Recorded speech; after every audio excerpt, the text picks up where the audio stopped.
প্রিয় ষষ্ঠ শ্রেণীর শিক্ষার্থীরা, শুভেচ্ছা নিও। আজকে আমি তোমাদের 2025 সালের বিজ্ঞান বিষয়ের নতুন বই থেকে 11তম অধ্যায় এর অনুশীলনী থেকে সংক্ষিপ্ত উত্তর প্রশ্নের সমাধান করে দেব। প্রথমে তোমাদের বলবো, যারা আমার চ্যানেলটি সাবস্ক্রাইব করো নাই তারা আমার চ্যানেলটি সাবস্ক্রাইব করবে এবং আমার সাথে থাকবে। তাহলে চলো আমরা ক্লাস শুরু করি। 11তম অধ্যায় সংক্ষিপ্ত উত্তর প্রশ্ন। লক্ষ্য করো, এখানে 4টি প্রশ্ন দেওয়া আছে। প্রথম প্রশ্ন, বল প্রয়োগে বস্তুর কি কি ধরনের পরিবর্তন হয়? দ্বিতীয় প্রশ্ন, কাঁচি থেকে কিভাবে যান্ত্রিক সুবিধা পাওয়া যায়?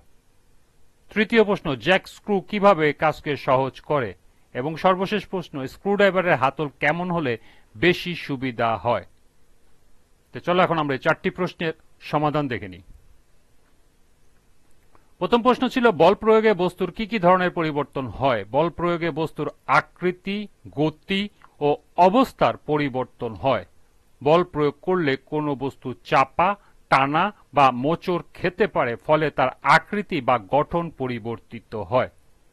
বল প্রয়োগের ফলে বস্তুর গতি শুরু হতে পারে, থেমে যেতে পারে বা গতির দিক পরিবর্তন হতে পারে।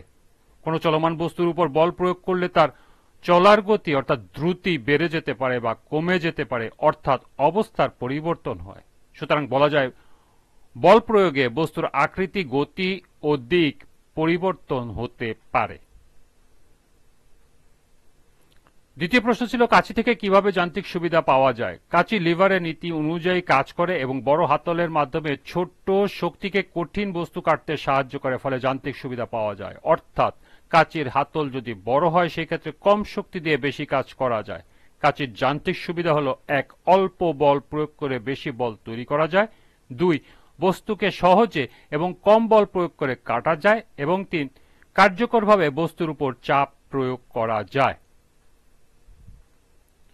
তৃতীয় প্রশ্ন ছিল, জ্যাক স্ক্রু কিভাবে কাজকে সহজ করে? জ্যাক স্ক্রু মূলত একটি লিভার এবং একটি হেলানো তলের নীতির উপর ভিত্তি করে কাজ করে। এটি ভারী বস্তু উত্তোলন বা স্থানান্তর সাহায্য করে, যেখানে কম বল প্রয়োগ করে বেশি ওজন তোলা যায়।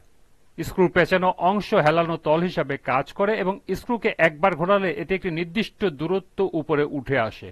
এই কারণে জ্যাক স্ক্রু ব্যবহার করে সহজে এবং কম পরিশ্রমে ভারী জিনিস তোলা বা সরানো যায়। সর্বশেষ প্রশ্ন, স্ক্রুড্রাইভারের হাতল কেমন হলে বেশি সুবিধা হয়? স্ক্রুড্রাইভারের হাতল যদি মোটা ও ধরতে সহজ হয় তাহলে কম পরিশ্রমে বেশি কাজ করা যায়, অর্থাৎ বেশি যান্ত্রিক সুবিধা পাওয়া যায়। কারণ মোটা হাতল ঘূর্ণন বল বেশি তৈরি করে, ফলে স্ক্রু সহজে ঘোরানো যায়। বড় হাতলে বল প্রয়োগের ক্ষেত্র বেশি হয়। এই ক্ষেত্রে লিভারের নীতি কাজ করে, যেখানে বড় হলে কম শক্তিতে কাজ করা যায়। আরামদায়ক হওয়ার জন্য হাত থেকে ফসকেও না গিয়ে সহজে ঘোরানো যায়। সুতরাং স্ক্রুড্রাইভারের হাতল মোটা ও আরামদায়ক হলে বেশি সুবিধা হয়। এই ছিল এই 4টি প্রশ্নের সমাধান। আজকের ক্লাসটি এ পর্যন্তই। পরবর্তী ক্লাসে সৃজনশীল প্রশ্নের সমাধান করে দেব।